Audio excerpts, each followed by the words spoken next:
ನಮಸ್ಕಾರ, ಜಿನಿ ನ್ಯೂಸ್ ವೀಕ್ಷಕರಿಗೆ ಸ್ವಾಗತ.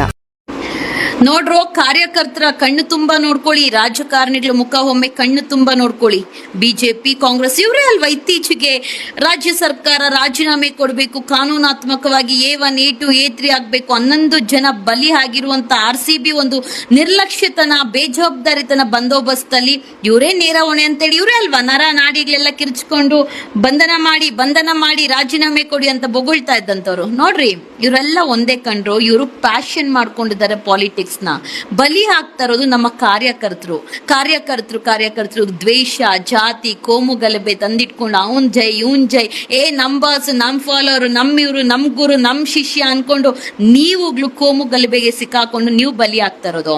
ಕಾರ್ಯಕರ್ತರ ನಿಮ್ಮಿಂದ ನಿಮ್ಮ ಹೆಂಡತಿ ಮಕ್ಳು ಎಲ್ಲಾರು ಇವತ್ತಿಗೂ ಕೂಲಿ ಮಾಡ್ಕೊಂಡಿರ್ತಾರೆ. ಯಾರು ಲಕ್ಸುರಿ ಲೈಫ್ ಲೀಡ್ ಮಾಡ್ತಾರಲ್ಲ. ನೋಡ್ರಿ, ನನ್ನ ಮಕ್ಳೆಲ್ಲ ಒಳ್ಳೆ ಲಕ್ಸುರಿ ಲೈಫ್ ಲೀಡ್ ಮಾಡ್ಕೊಂಡು ಜನರ ಜೀವನ ಜೊತೆ ಆಟ ಆಡ್ತಾ ಇದಾರೆ.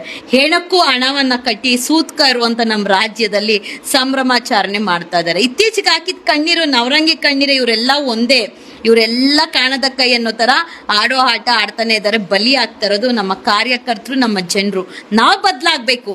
ಇತ್ತೀಚೆಗಾಗಿದ್ದಂತ RCB ಒಂದು IPL ಕಪ್ಪು, ಏನೊಂದು ಕಪ್ಪನ್ ತಂದ್ರು, ದೊಡ್ಡ ಕಪ್ಪು ಚುಕ್ಕೆ ಇಟ್ಟು 11 ಜನನ ಬಲಿ ತಗೊಂಡು ಅಮಾಯಕರ ಪೊಲೀಸರನ್ನ ಅಮಾನತ್ ಮಾಡುವಂತ ಕೆಲಸ ಮಾಡಿದಂತ ರಾಜಕಾರಣಿಗಳು ಇವರು ನವರಂಗಿ ಆಟಕ್ಕೆ ಇನ್ನೆಷ್ಟು ಜನ ಬಲಿ ಆಗ್ಬೇಕು. ಇನ್ಮೇಲಾದ್ರೂ ಬುದ್ಧಿ ಕಲಿರೋ. ಇವರೆಲ್ಲ ಒಂದೇ ಕಂಡ್ರು.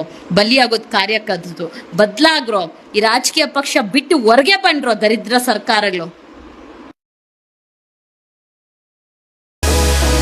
ಇದು ಈ ದಿನದ ಸುದ್ದಿಗಳು. ನಿರಂತರ ಸುದ್ದಿಗಳಿಗಾಗಿ ವೀಕ್ಷಿಸುತ್ತಿರಿ ಜಿನಿ ನ್ಯೂಸ್. ನಮಸ್ಕಾರ.